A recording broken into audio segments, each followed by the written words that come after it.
grassroots organization founded by former gubernatorial candidate Stacey Abrams hit with a massive ethics fine today. The two-time candidate for governor founded the New Georgia Project in 2013 to register voters. But the state ethics commission alleged the group functioned as an illegal super PAC for Abrams' campaign. The Fox 5 High Team's Johnny Edwards was at an ethics hearing today where the group admitted to these charges. Johnny? Well, Tom, Courtney, Stacey Abrams has made history again, but probably not how she meant to. The fine for New Georgia Project, $300,000.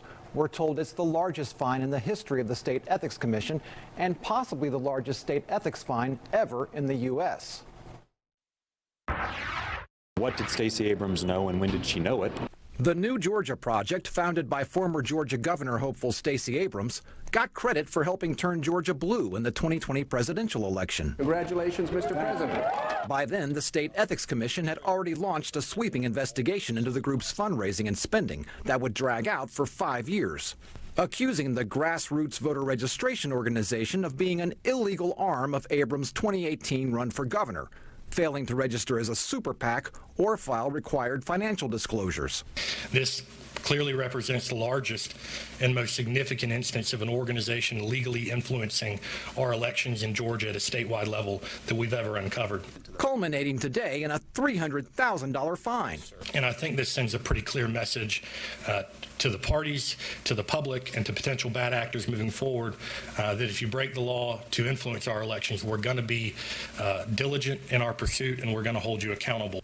For years, the group fought back, fighting subpoenas, accusing Ethics Executive Secretary David Imadi of partisan attacks, even suing the commission in federal court until a judge dismissed the case. I think actions like this should be criminal. To continually stall and not cooperate with our investigation is extremely disheartening.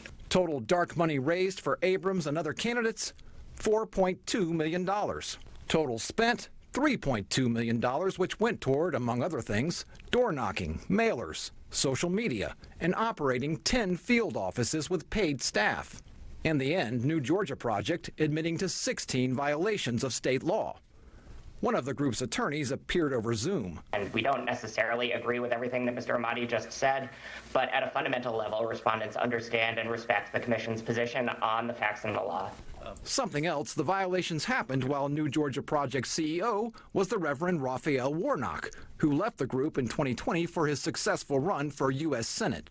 I'm not prepared to say he had direct involvement in this. I didn't personally find evidence of that.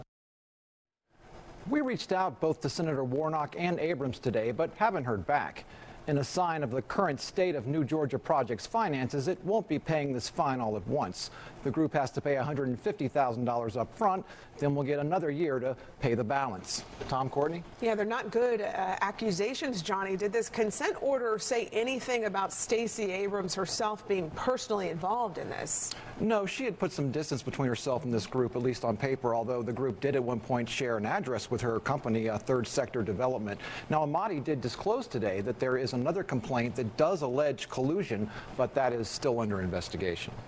All right, we'll see how this legal process plays out. Johnny, thanks. Thank you. Still ahead.